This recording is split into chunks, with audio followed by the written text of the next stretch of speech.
আমার এক ভাই প্রশ্ন করছেন যে একটা দল ছিল ওইটা ভেঙে আরেকটা দল হয়েছে, এদেরকে কি নসিহত করবেন? ওইটা দল ভেঙে আরেকটা হয়েছে, আমার কি আলোচনায় আসে নাই? সবাইকে বলবো মিলেমিশে কাজ করেন। যদি সঠিক আকীদার হন, কোনো কারণে দ্বিমত হয়ে থাকেন, মিলেমিশে কাজ করেন, সহযোগিতা করেন। না পারলে যার যার মতো কাজ করতে দেন। একে অপরের ব্যাপারে কাদা ছোড়াছুড়ি করবেন না। যদি কাদা ছোড়াছুড়ি করেন, একে অপরের বিরুদ্ধে বলেন, তাহলে বুঝতে হবে বাতিল আছে আপনার মাঝে। কি আছে? বাতিল আছে, যতটুকুই থাক। কাজে বাতিল থাকলেই আপনি উল্টা চলবেন। আজ সিধা চলেন, শরীয়তের নিয়ম চলেন, যার যার মতো মিলেমিশে কাজ, সহযোগিতা কাজ করতে দেন, তাহলে বুঝতে হবে হকে আছেন। হতে পারে এর মধ্যে ত্রুটি বেশি, এর মধ্যে কম, মিলেমিশে কমাবের চেষ্টা করেন, কমাবের চেষ্টা করেন।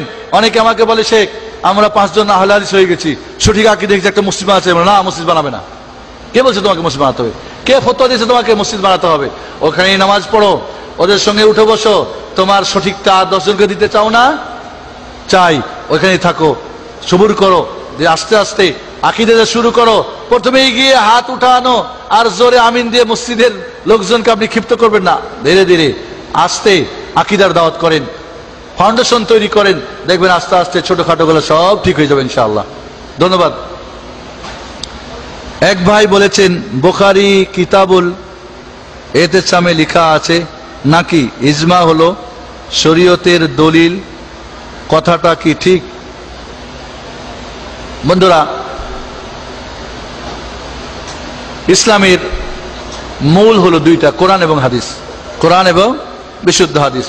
এবং এই কোরআন এবং বিশুদ্ধ হাদিসের বুঝটা, এর দাওয়াতটা, এর তাবলীগটা সবকিছুই মুহাম্মদ রাসূলুল্লাহ এবং সাহাবাদের থেকে নিতে হবে। বুঝছেন না? বুঝেন নাই? কোরআন কিন্তু যার যার, হাদিস যার যার না। এই কোরআন হাদিস যার কাছে এসেছিল মুহাম্মদ সাল্লাল্লাহু আলাইহি ওয়াসাল্লাম, তিনি কিভাবে করেছেন সেটা দেখতে হবে, সাহাবায়ে কেরাম কিভাবে করেছেন সেটা দেখতে হবে। ওই বুঝ, ওই আমল, ওই দাওয়াত তাবলীগ। ভালো করে বুঝেন, আবার বলি, কোরআন হাদিস কার কাছে এসেছিল? মুহাম্মদ সাল্লাল্লাহু আলাইহি ওয়াসাল্লামের কাছে। উনি বুঝেছিলেন না বুঝেন নাই?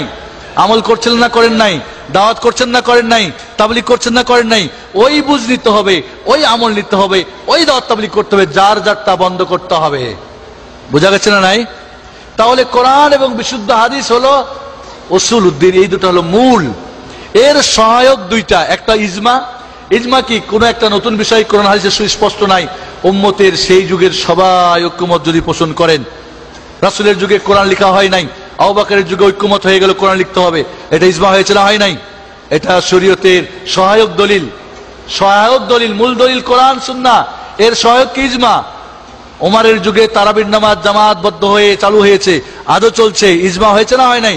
এটা দলিল, সহায়ক দলিল। উসমান রাদিয়াল্লাহু আনহুর যুগে কোরআনকে একভাবে পড়ার নিয়ম করা হয়েছে, ইজমা হয়েছে না হয় নাই? এটা দলিল। উসমান রাদিয়াল্লাহু আনহুর যুগে 2 আযান চালু করা হয়েছে, সাহাবায়ে কেরাম ইজমা হয়েছেন, ইজমা, এটা দলিল, সহায়ক। যদি ইজমা না পাওয়া যায় তাহলে কিয়াস। কিয়াস মানে সঠিক কোরআন সুন্নাহ ইজমার ভিত্তিতে গবেষণা। যদি কোরআন সুন্নাহ ইজমার সঙ্গে মিলে কোনো একক বা কিছু আলেম ওলামা, তাহলে সেটাও কি সহায়ক দলিল। তবে সেটা সহিহ কিয়াস হতে হবে, ফাসেদ না, বাতিল না। এবং সঠিক কিয়াসের জন্য যিনি গবেষক তার জন্য শর্ত আছে, গবেষণা করার জন্য শর্ত আছে, এই মাসলার জন্য শর্ত আছে, সেটা যেন কোরআন সুন্নাহ ইজমার মুখালিফ না হয়, সেটা যেন সাজ না হয়, বিভিন্ন মানসুখ না হয়, ইত্যাদি বিভিন্ন শর্ত শরায়ত আছে। আমাদের শেখ চলে এসেছেন, আমাদের সময় শেষ।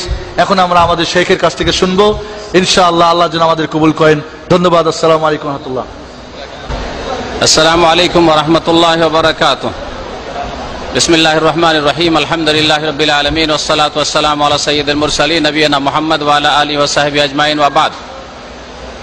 সম্মানিত ভাতৃমণ্ডলী, আল্লাহ পাকের অশেষ শুকরিয়া, আর তারপরে আপনাদের শুকরিয়া। মাল্লাম ইয়াশকুরিন নাস লাম ইয়াশকুরিল্লাহ। যারা মানুষের শুকরিয়া আদায় করে না, তারা আল্লাহ পাকের শুকরিয়া আদায় করতে পারেন। আল্লাহ পাকের শুকরিয়ার পরে আর এখানকার সৌদি আরবের কর্মকর্তারা, যাদের আমাদের ওপর আল্লাহর পরে এহসান রয়েছে, আমাদের এই সব ইসলামিক প্রোগ্রাম বা ইসলামিক সেন্টারে যেসব কার্যক্রম চালাবার ক্ষেত্রে তাদের শুকরিয়ার পরে আপনাদের শুকরিয়া আদায় করি, যারা বিশেষভাবে প্রথম থেকে আগে ভাগে আসার চেষ্টা করেছেন, এখানে হাজির হয়েছেন। আলহামদুলিল্লাহ, অনেক কিছু জানলেন, শিখলেন।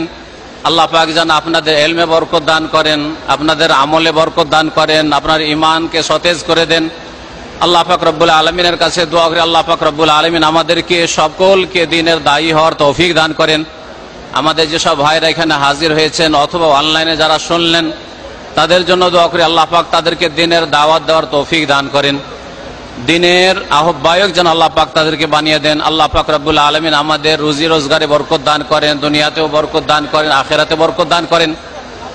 তারপরে আপনাদেরকে একটি কথা বলবো যে যা শুনলেন তার প্রতি আমলের গুরুত্ব দেবেন, কারণ নবী করিম সাল্লাল্লাহু আলাইহি সাল্লামের সাহাবায়ে কেরামরা শুনতেন কম কিন্তু আমল করতেন যথেষ্ট।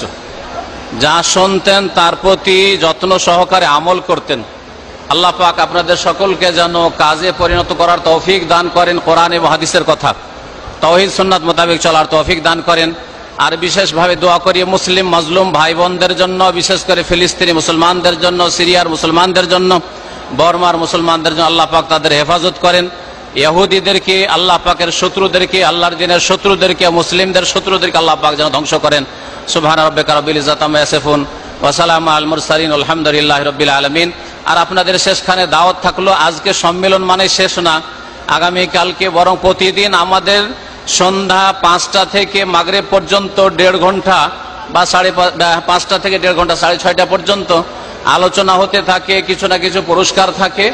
আপনারা একটু কষ্ট করে এখানে ইফতার করার চেষ্টা করেন বাকি যে কটা দিন রয়েছে। আজকে এই সামনে হচ্ছে শবে কদর, 21-এর রাত। এই শবে কদরগুলির গুরুত্ব দেবেন, ইবাদত বন্দেগীর আল্লাহ পাক যেন তৌফিক দান করেন। সুবহান রাব্বিকা রাব্বিল ইজ্জাতি আম্মা ইয়াসিফুন ওয়া সালামুন আলাল মুরসালিন আলহামদুলিল্লাহি রাব্বিল আলামিন।